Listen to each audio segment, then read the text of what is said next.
concept of the male gaze theory was introduced by Laura Mulvey, who is a British filmmaker and scholar. To understand more about what the male gaze theory is all about, Laura Mulvey thoroughly explained this theory in her now well-known 1975 essay called Visual Pleasure and Narrative Cinema. So what is the male gaze? To break it down, the term gaze refers to how the audience reacts or engages with the visual media that they are exposed to.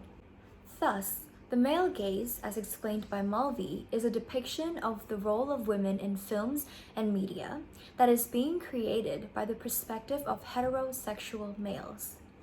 Essentially, that suggests that women in films are not given the role to take control of a scene or an action or to be the hero, but rather placed as an object to be viewed at and enjoyed. Mulvey's theory of the male gaze was also formed around the idea of scopophilia, which is a term established by Sigmund Freud, which is used to describe for placing people as objects and viewing them as a sense of visual pleasure.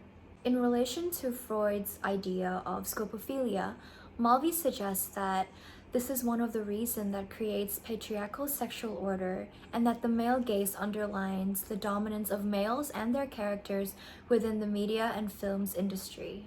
Here's an example that shows the different roles that males and females play within the UK films industry that was retrieved between 2005 to 2014. This clearly shows that the majority of the critical roles within the film industry is dominated by males. The male gaze is further developed through narcissism, which is strongly appointed, particularly towards the male audiences. This is the idea that the role of women is placed only to satisfy the desires and the sexual pleasure of being looked at by men.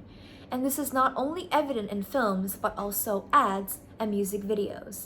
But the question is, how do we know when the male gaze is being used in the media or films? When can we, as the audience, say that in this particular scene, the male gaze is being portrayed? There are several ways in which the media can portray the male gaze. Firstly, it can be identified through the lens of the camera. That means that you look into the perspective of how the camera is being positioned in a particular scene. Here is a short scene taken from the movie called The Death Race, which provides a great example of how there are various ways in which the camera can be positioned to portray the male gaze. So here, the camera is being positioned from the back view of the girl, and that it slowly moves downwards, emphasizing her body and her shape and her curves, and then the reaction of those men in that scene really reflects back onto the idea that women in films are just placed as objects for men to look at, to enjoy. Secondly, the male gaze can be identified through the perspective of the male lead characters. Take a look at this scene from the movie Transformers.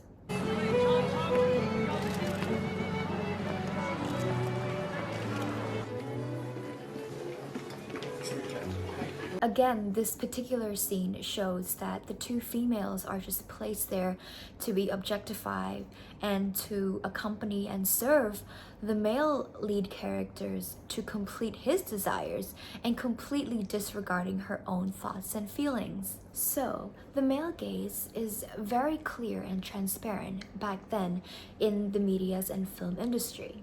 However, even in today's media and film industry, the male gaze is still being portrayed slightly.